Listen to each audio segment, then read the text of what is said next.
Bulacan LGU is backing the move of President Bongbong Marcos to veto the bill for an eco zone in the province. Vice President Sara Duterte opened satellite offices in 6 cities to make services accessible to more Filipinos.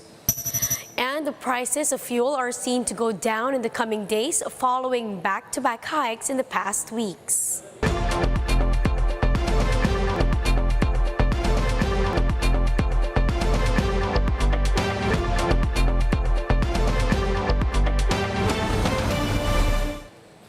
Fast, focused, and fearless. Here's a roundup of stories we're watching now. I'm Riza Diaz. We begin the newscast with the provincial government of Bulacan welcoming the move of President Bongbong Marcos to thumb down the proposed measure for a special economic zone and free port in Bulacan Airport City. Camille Samonte has the report. On his first day in office, President Bongbong Marcos vetoed House Bill 7575, which seeks to create a special economic zone and free port in Bulacan Airport City. Marcos Jr. said the proposed measure would significantly narrow the tax base with its mandated incentives applicable to registered enterprises. He added that once enacted, the government would be forced to seek new sources of revenue through additional taxes or borrowings in the future, with taxpayers bearing the brunt of the burden. The economic zone covers San Miguel Corporation's New Manila International Airport, which can serve up to 100 million passengers per year. Bulacan Governor Daniel Fernando agreed with the president's decision. Fernando said the special eco zone must be reviewed first since the government needs to produce revenues after 2 years of COVID-19 lockdown. Kailangan pa rin naman reviewin yan at kailangan pabusisi natin kasi hindi naman dumaan yan sa public hearing, hindi yan nakonsulta ang provincial government. Kailangan muna natin ay magkaroon ng revenues ng kita ang ating gobyerno at sa mga darating na panahon, saka natin tingnan at pag-aralan yan. Fernando likewise pointed out that he is not concerned about the impact it will have on the province once the construction of the airport pushes through. May mga areas pa naman na kailangan lagyan ng development at may mga foreign investors naman na gusto mag-invest sa Bulacan dahil nga dyan sa airport. Meanwhile, the president's sister, Senator Amy Marcos, who sponsored House Bill 7575 in the Senate, expressed disappointment over the vetoed measure. She said the project would have provided jobs in Bulacan and nearby areas, but added that she understands the move. San Miguel Corporation, meanwhile, has yet to release a statement on the matter. For News 5, Camille Samonte, We Are One News. Meanwhile, U.S. President Joe Biden has invited President Bongbong Marcos to the White House. In an interview with the Chiefs, Philippine ambassador to the United States, Jose Manuel Romualdez, said the invitation was contained in a letter delivered by U.S. Second Gentleman Douglas Emhoff during the inauguration.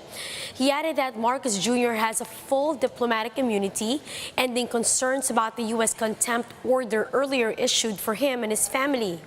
Meanwhile, Romualdez confirmed that the newly minted chief executive will attend the United Nations General Assembly in the U.S. and the Asia-Pacific Economic Cooperation Summit in Thailand, both of which will be held at the latter part of this year.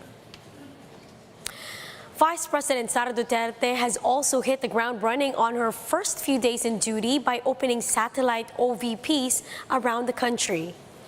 In a Facebook post, the Vice President touted the new offices in Dagupan, Cebu, Tacloban, Zamboanga, Davao, and Tandag, Surigao del Sur. Duterte claimed that these offices will help Filipinos in easily accessing all services offered by the OVP. Now, we'll be back with more stories after the break. Keep it here on One News.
You're still watching One News Now. I'm Riza Diaz.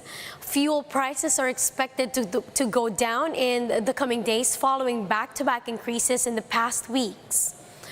Unioil sees diesel prices going down by close to 3 pesos a liter, while gasoline prices could see a 10 centavo per liter rollback. Energy Department Oil Industry Management Bureau Director Rino Abad told One News Now that the lockdown in Shanghai, China, and the interest hike implemented by the U.S. are the two main factors behind the projected oil price rollback. Unang-una, yung lockdown sa China, no, sa Shanghai. At the same time, nasundan kaagad yan nung interest hike announcement ng implementation ng US. At sumusunod na rin po ang iba't ibang bansa, including yung Philippines. Ano? Earlier this month, nag-announce na ang Pilipinas ng pagtaas ng interest rate. However, Abad stressed that the decline in the prices of petroleum products might not be sustained as the lockdown in China is set to be lifted while the effect of interest hike in the U.S. will eventually subside. Abad also noted that the Philippines is still facing an oil supply problem.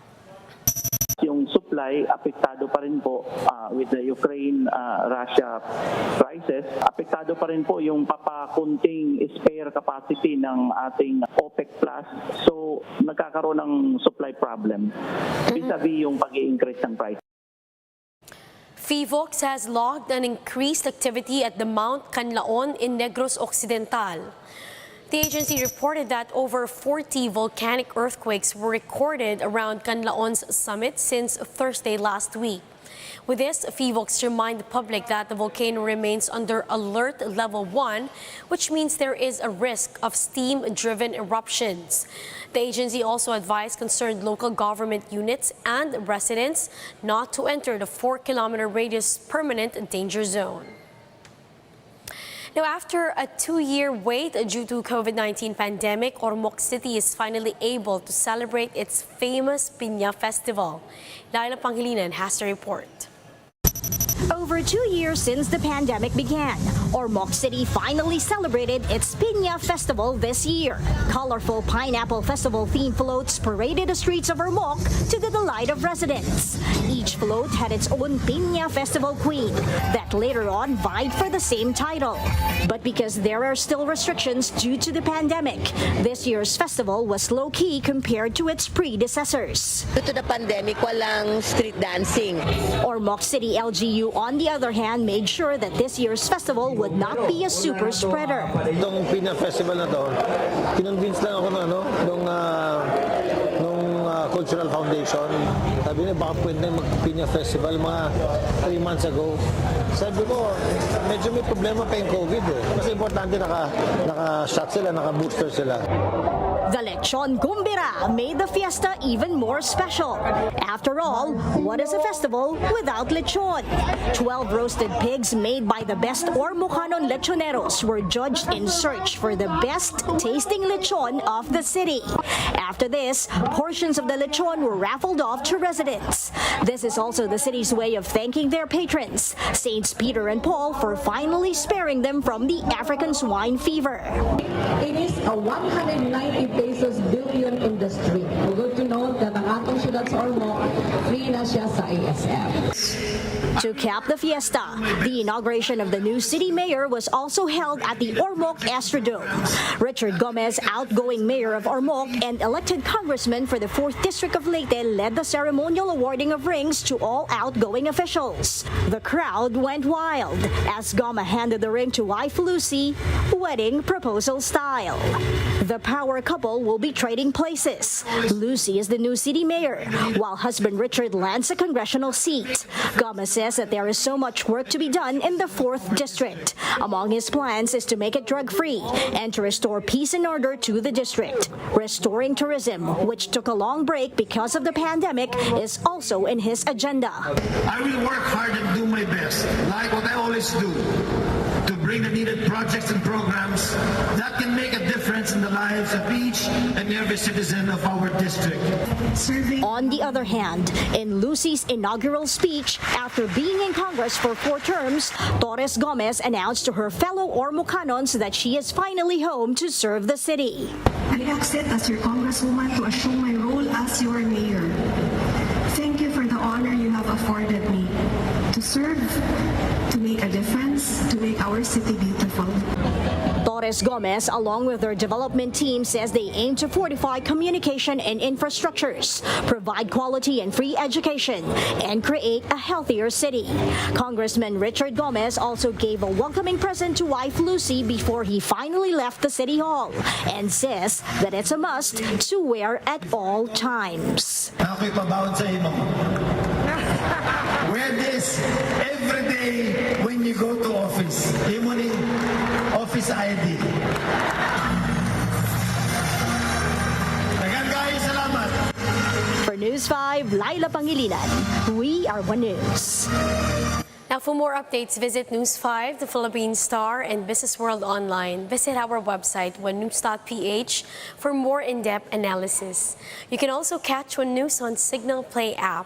Register for a free account now at www.signalplay.com and stream One News live anytime, anywhere.